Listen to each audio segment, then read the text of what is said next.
ang pinag-uusapan natin. Taas mo yung music natin, Tol, ha? Paglalaban ko Yeah. May record na ginagawa yan. Yan. Hindi ko na ipapaliwanag kung ano na ang pinag-uusapan namin ni Bien dito. Alam na nyo na yan. Yan ang mga ganyang kanta. Oh, parang yung mga ganitong kanta ayaw ng mga legal wife yan. Okay, tuloy-tuloy pa rin po. Rights of a legal wife. Okay, may hanging question tayo kanina. Unang kaso nung asawa, niloko ako nung asawa ko. Nagkaroon ng epekto sa akin, nagkaroon ng epekto sa mga anak ko. Okay.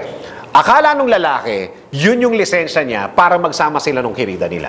Dahil hiwalay. Pangalawa yun, habang nagsasama sila, nagkaroon ng epekto sa akin at sa mga anak ko. Okay. Okay. Pangatlo, yung epekto sa mga anak ko. Iba yung sa family, Yes, attorney. tama.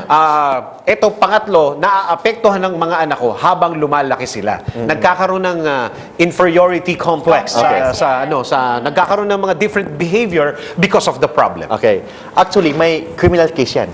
Okay? Yung lalaki maging liable ng concubinage. Kasi nagsasama sila bilang mag-asawa ng kanyang kabit. Okay? Bilang mag-asawa. Concubinage So, ibig yan. sabihin, nakatira yan sa isang bahay. Yes. Okay? But ang makukulong, si lalaki lang. Kasi ang concubinage, ang kabit, destiero lang ang penalty nun. When say destiero, hindi lang siya pwedeng lalapit sa pamilya.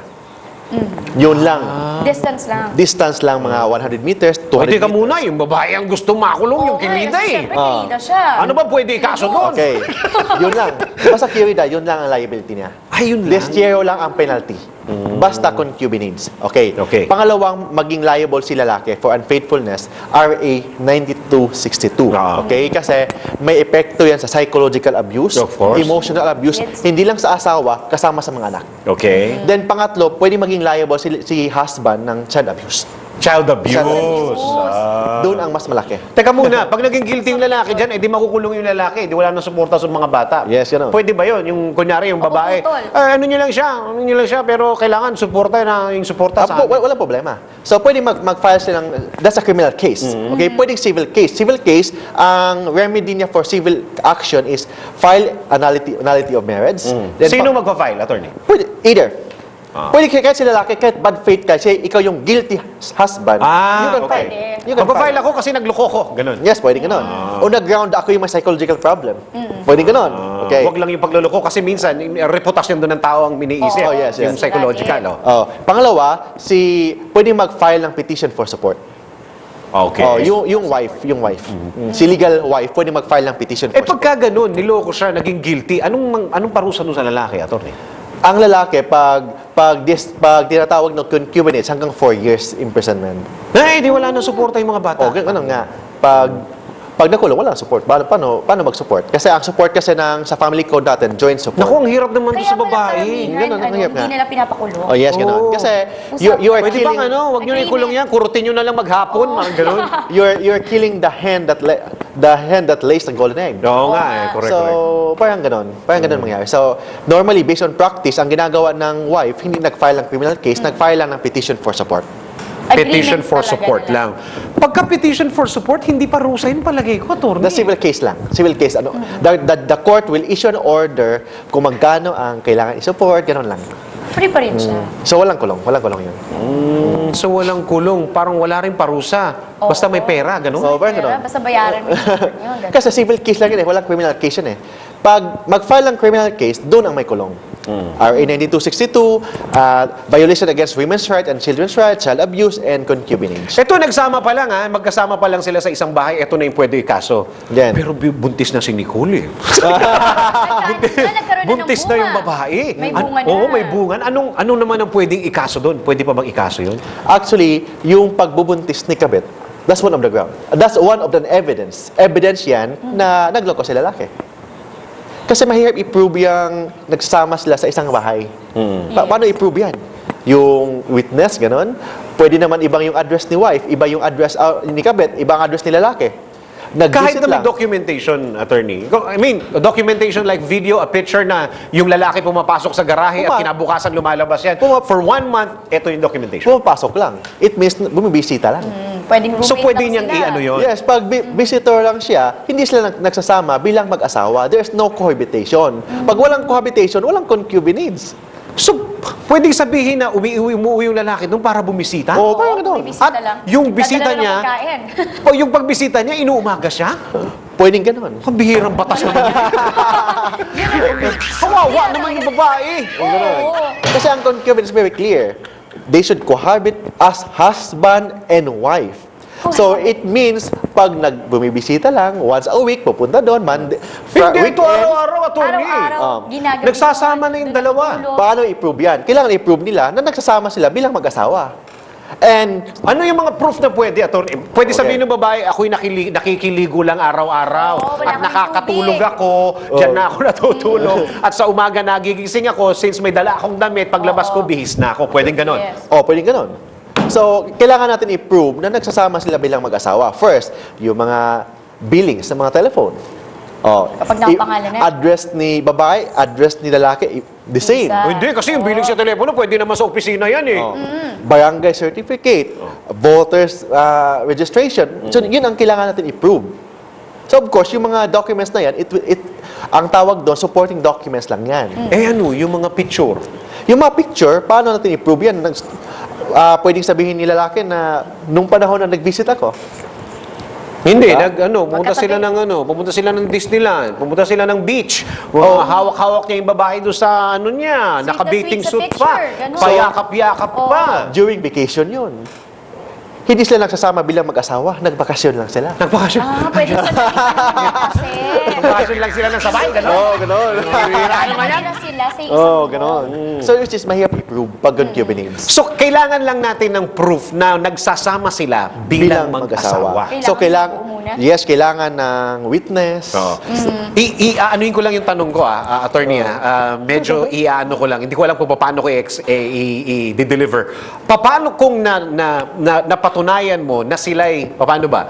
Habang sila'y pumupunta yung lalaki doon, sila ay nag-greatest performance of my life every night. Naaktuhan, kumbaga. Sexual intercourse is not an essential element in concubinage.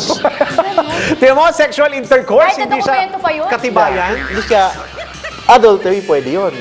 Sexual intercourse is an essential element. Pero hindi, in iba na yung adultery. sitwasyon eh. Tanggap ng babae, yung legal wife, na sila ay magkasama na eh. Iba na yung sitwasyon, attorney eh. Pag ganun kasi, ang concubinage kasi, cohabitation ang kailangan, hindi sexual intercourse. Kung sandali nga lang naman kasi. Well, every Isang gabi night, lang. every night na magkatabi sila and doing it every night is habitual. Habitual sexual intercourse. Ang kailangan ng batas kasi, cohabitation as husband and wife. So ano ba pinag-uusapan natin dito, attorney? Pag-ibig ba pinag-uusapan natin dito? Pag napatunayan mong merong mahal ng lalaki yung babae, ganun? Ganun ba? Pag mahal lang, then hindi sila nagsasama, wala din yan. Kailangan na i-prove na they are living together as husband and Kasi wife. isang bubong alam. Yun.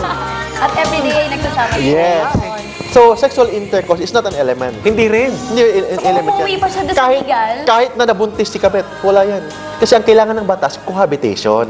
Kahit nabuntis yung kabit? Yes. Wala pa rin Like- Kahit dalawa na yung anak, attorney? Kailangan, yan. That's maybe a ground o mga pwedeng evidence yan. But of course, nakalagay po sa ating saligang batas, there's a presumption of innocence. Unless proven guilty beyond reasonable doubt. Kung may doubt yan, pwedeng ma-acquit sa lalaki. Ay, gano'n? Kasi pwede naman nabuntis, pupunta doon, every weekend, nandun siya. Ganun mo eh. Di ba? Pwede ganun. So, Nagpupunta ako dyan. Bakit ka nagpupunta ng lalaki? Nagbibigay ako ng load. ganun. Bibigyan So, ko kailangan natin i-prove that they are living together as husband and wife. Ay, pagka sinabing they're living together as husband and wife, anong pruweba ang kailangan sa batas na sila'y nagluloko na may relasyon sila? So, yun na lang siguro. Paano natin Tagal. ma-establish na sila ay may relasyon? Okay, they're living together as husband and wife, so kailangan may witness. So, Witness. kapitbahay. Okay. Kapitbahay Oh, pwede. Pwede. Yung housemaid. Nagsasama sila doon. Doon sila Yung maid, ganoon. So, in that case, pwede yan. Di ba? For pictures lang, nagbakasyon sila sa Hong Kong, sa Boracay. No! They're just spending a holiday. But there's no cohabitation. Kasi pwede rin naman yung sabihin, hindi, nagkasabay kami sa aeroplano, kaya ano ka? Kahit na aminin nila na nagbakasyon. Kahit na aminin? Yes. Kahit aminin nila na nagbakasyon sila sa Boracay. They're just spending holiday, but there's no cohabitation. Torni, tingnan mo yung TV, marami nagmumurang babae. Kaya attorney, paano No, I'm just talking here what the law says. Oo, This is para not my alam niyo opinion. din. Huwag niyong murahin si attorney. This is not my opinion. This is what the law says. Oo. But kahit na may konting discrimination sa concubinage and adultery law, meron tayong RA 9262 which is nakalamang na ang babae sa lalaki. Hindi Ganun kasi yan. ang ano ko dito, attorney, ang problema kasi dito, hindi mo maparusahan yung lalaki kasi kailangan ng suporta ng babae. Tama. At kailangan suporta ng mga anak. Tama Yun yan. Actually, kaya nagsampa ng, ewan ko kung aaminin ng mga babae ito, kaya nagsampa ng demanda ang mga babae para parusahan yung kirida. Yes, tama. Diba? Para parusahan yung kirida. Para maipakulong ang kirida. Pero hindi no? Hindi pwede. Unfortunately, ang nakalagay po sa batas, desyero ang penalty lang ng kirida. Walang kulong. Distansya. It means, Distansya, amigo. Distansya, amigo. hindi po pwede siya lalapit doon. Pag lumapit siya, doon pa lang ang kulong. Pero ang liability niya, hindi concubinage, kung hindi, evasion of service of sentence. Doon pa lang ang pwede siya makukulong. Pero teka muna, attorney, kanyari. Ito naman, balikan tayo sa panluloko. Ngayon, naabutan ng Nung babae. bigay. Sa ibabaw nung mister niya, yung babae, sinaksak niya ngayon. Ganun. Napatay. Yes. Napatay nung babae. Yung babae. Yung kirida nung lalaki. Yes. Bakit may mga balita na hindi pinarurusahan ng gobyerno ang tunay na asawa na nakapatay ng kirida? Pero bago mo sagutin yan, attorney, magbabalik kami, ha? Break muna kami, babalik kami. Dito pa rin sa Completos Recados. Legal wife pa rin, ha? Away na sa dibdib.